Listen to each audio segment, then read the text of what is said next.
All right, here's a quick video about these rear heater tees. This is going to apply to 2001 to 2006 Gen 3 Monteros if you have the limited trim, because the limited trim has a rear HVAC box, the very back of the car. I'll show you that in a bit, where your rear passengers can, adjust their own climate control settings. So if you have that, you've got this big jumble of coolant hoses directly to the passenger side of the transmission pan. That's where we're at right now. And you can see here what you have is a T. So coolant hose, and another coolant hose coming off of the T. So it's a plastic T. Here's one that I just replaced. Looks like that. And, this is plastic. So after like 20 years, this gets dried out and brittle. And if this cracks, you lose your coolant. It is all tied in to your engine coolant. It's all one system. It's not like separated or anything like that. And so you will run out of coolant and overheat your engine and do, obviously, blow head gaskets, major damage. So this is advisable that you replace these coolant tees. There's two of them. There's one here, and then there's another one right here. So they're right next door to each other. And it's very straightforward. There's just hose clamps. One here, one here, one here.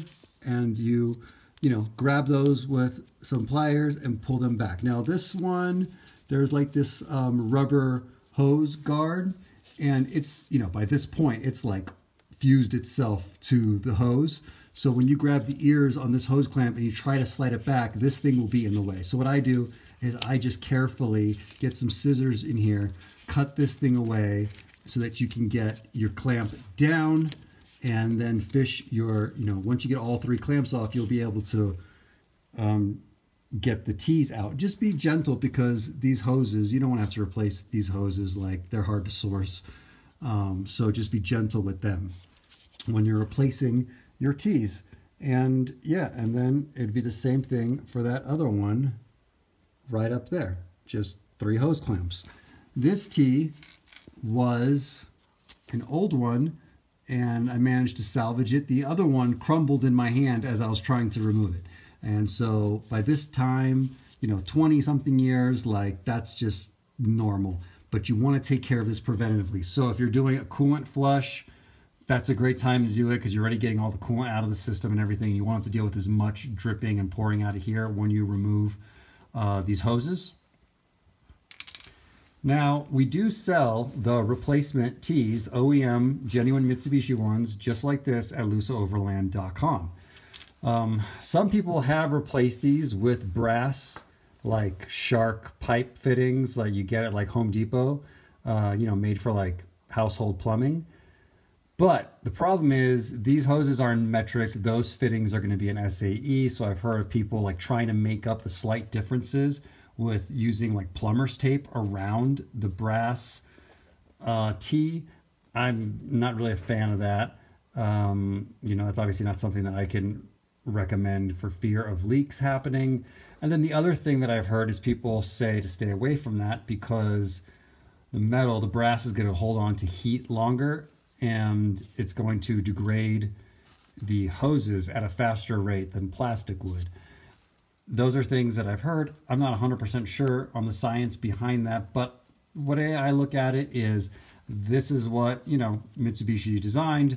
It worked for 20 plus years. So if I replace it with this, I should get plenty of time out of it. Even if I only get half, even if I only get 10 years out of it, that's plenty. It's really not that hard of a job to do. We're talking about 6 hose clamps.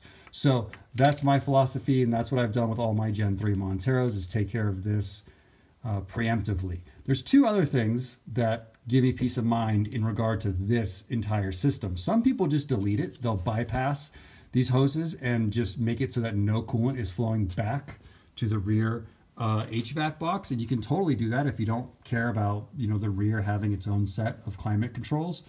But it won't solve the issue right here. You'll still have to have something here where these coolant hoses come. You'll still have to have a T. So it still needs to be in good shape, whether you go with the brass or the plastic option. This is still something you want to address, even if you do a bypass. So the biggest thing that I can recommend if you're worried about overheating your car, of course, is going to be the engine guards. I can't tell you how thrilled I am with this product. It's one of my favorite mods that I've done. This engine temperature it's monitoring itself. Like, yeah, I can look at it and I can see the temperature, but I have an alarm point set. I have an alarm point set at 225. So long before engine damage occurs, if this engine gets up to 225, it's gonna have an audible alarm sound. It's gonna start beeping loud at me and I'm gonna know, whoa, there's a problem. I'm gonna shut this thing down before any damage happens. And that gives me great peace of mind knowing that I do have the rear HVAC intact, because I like that system and I like having that for comfort. But I do worry about smacking something or, you know, coolant leaking out and everything. But now that gives me peace of mind. Oh, I should mention real quick before I get comments, the 225 might seem really high to you for the alarm to go off, but you got to remember this is going to vary on where you put the sensor. And we're talking about a physical sensor on some metal on the engine. In my case, on the passenger side, a cylinder head, or where the rear cam seal is. And so the head is a lot hotter than the coolant. And we're used to thinking about coolant temperature when we're talking about like our gauges. And that's not how these operate. These are measuring the temperature of the metal. So it's gonna vary where it goes on the engine, and it doesn't really matter because all you care about is the differential in what your normal operating temperature is and what your alarm point is at. And so it covers it in the instructions that come with the engine guard on how to set your alarm temperature and all that stuff. But just remember, we're talking about the differential between normal and where you want your alarm point to be. Don't read into the exact 225. That's has nothing to do with what the thermostat operating temperature of 190 is at.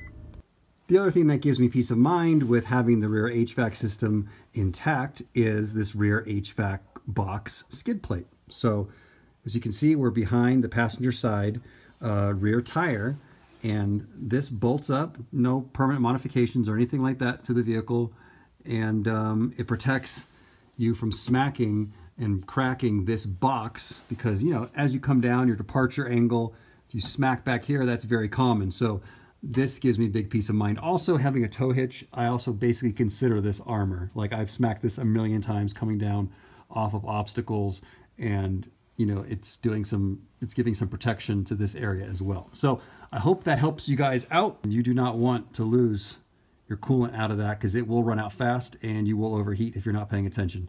All right, you guys, for these products that I've mentioned in this video, feel free to check out lusooverland.com. If you have any questions, fire away.